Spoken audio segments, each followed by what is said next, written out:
شروع اللہ کا نام لے کر جو بڑا مہربان نہایت رحم والا ہے۔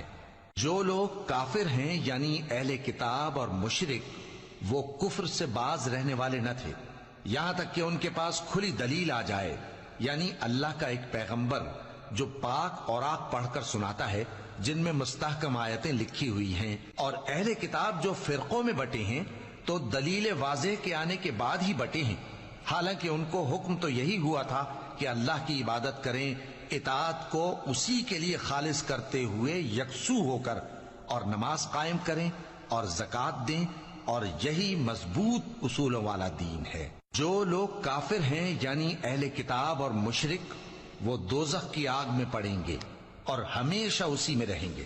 یہ لوگ سب مخلوق سے زیادہ برے ہیں۔